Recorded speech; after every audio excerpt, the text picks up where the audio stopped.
श्री दुर्गा नवरात्र, श्री दुर्गाष्टमी, चैत सुदी अष्टमी के दिन भवानी व्रत का विधान बताया गया है।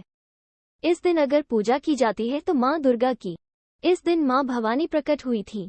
माँ का विधि विधान से नवरात्र पूजन शुरू करना चाहिए। यदि किसी कारणवश आप न कर सके तो पुत्र, पति या ब्राह्मण से करावे। नवरात्र 9 रात्रि पूरी होने पर पूरे होते हैं।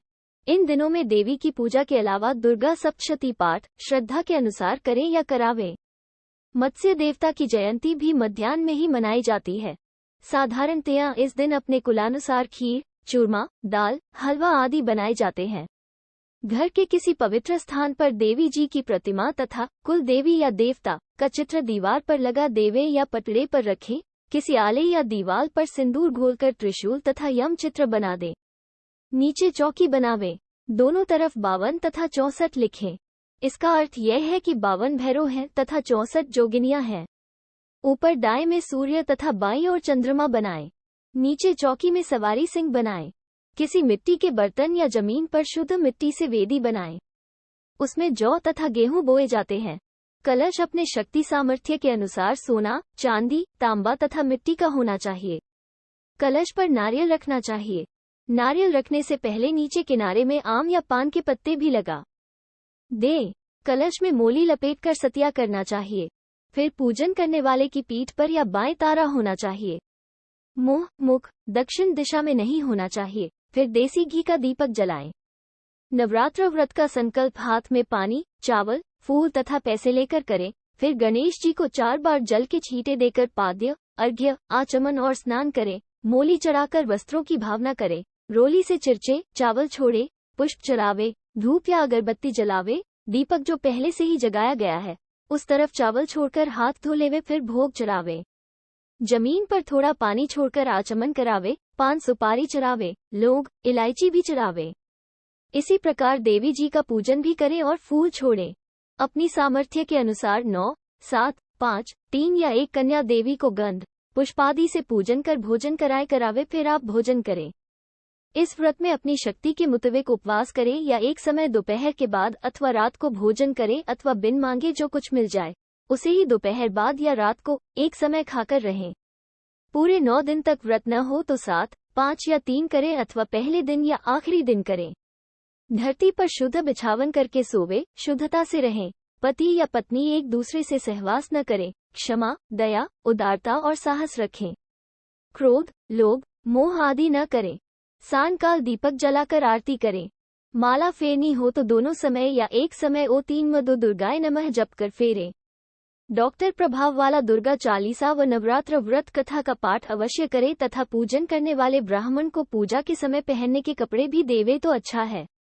धोती, गांजी और अंगोछा तो होना ही चाहिए।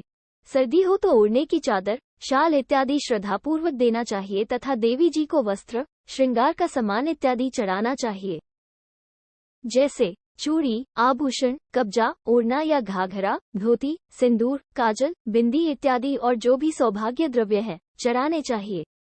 रोजाना जोत तथा आरती में घरवालों को शामिल होना चाहिए। इन दिनों ब्राह्मण द्वारा श्री रामेश्वर दयाल बुकसेल द्वारा प्रकाशित दुर्गा सप्तशती का पाठ कराना चाहिए तथा शाकंभरी माता की कढ़ाई करके पूरी और हलवा, चने इत्यादि बनाकर ब्राह्मण को भोजन करा के कन्याओं को श्रद्धापूर्वक जिमाएं और उनके पैर छुएं। कथा। प्राचीन समय में सुरत नाम के राजा थे। राजा प्रजा की रक्षा में उदासीन रहने लगे थे। परिणामस्वरूप पड़ोसी राजा ने उन पर चढ़ाई कर दी। सुरत की सेना भी शत्रु से मिल गई थी। परिणामस्वरूप राजा सुरत की हार हुई और वह जान बचाकर जंगल की तरफ भाग गए।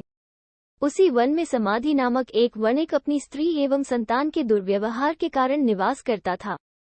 उसी वन में वणिक समाधि और राजा सुरत की भेंट हुई। दोनों में परस्पर परिचय हुआ। वे दोनों घूमते हुए महर्षि मेधा के आश्रम में पहुंचे। महर्षि मेधा ने उन दोनों के आने का कारण जानना चाहा तो वे दोनों बोले कि हम अपने ही सगे संबंधियों द्वारा अपमानित एवं तिरस्कृत होने पर भी हमारे हृदय में उनके प्रति हमारा मोह बना हुआ है। इसका क्या कारण है? महर्षि मेधा ने उन्हें समझाया कि मन शक्ति के अधीन होता है और आदिशक्ति के विद्या और अविद्या 2 रूप हैं। विद्या ज्ञान स्वरूपा है और अविद्या अज्ञान स्वरूपा। जो व्यक्ति अविद्या, अज्ञान के आदिकारण रूप में उपासना करते हैं उन्हें वे विद्या स्वरूपा प्राप्त होकर मोक्ष प्रदान करती है। इतना सुन राजा सुरत ने प्रश्न किया, है महर्षि, देवी कौन है, उनका प्राकट्य कैसे हुआ। महर्षि बोले, आप जिन देवी के विषय में पूछ रहे हैं वह नित्य स्वरूपा और विश्वव्यापिनी है। उनके बारे में ध्यानपूर्वक सुने। कल्पांत के समय विष्णु भगवान क्षीरसागर में अनंत शैया पर शयन कर रहे थे। तब उनके दोनों कानों से मधु और कैटभ नाम के 2 दैत्य उत्पन्न हुए। वे दोनों विष्णु की नाभि कमल से उत्पन्न ब्रह्मा जी को मारने दौड़े।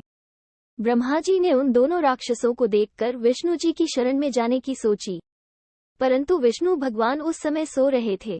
तब उन्होंने विष्णु भगवान को जगाने हेतु उनके नयनों में निवास करने वाली योग निद्रा की स्तुति की। परिणाम स्वरूप तमोगुण अधिष्ठात्री देवी विष्णु भगवान के नेत्र, नासिका, मुख तथा हृदय से निकलकर ब्रह्मा के सामने उपस्थित हो गईं। योग निद्रा के निकलते ही विष्णु भगवान उठकर बैठ गए। भगवान विष्णु और उन राक्षसों में 5000 वर्षों तक युद्ध चलता रहा। अंत में मधु और कैटभ दोनों राक्षस मारे गए। ऋषि बोले, अब ब्रह्मा जी की स्तुति से उत्पन्न महामाया देवी की वीरता तथा प्रभाव का वर्णन करता हूँ, उसे ध्यानपूर्वक सुनो।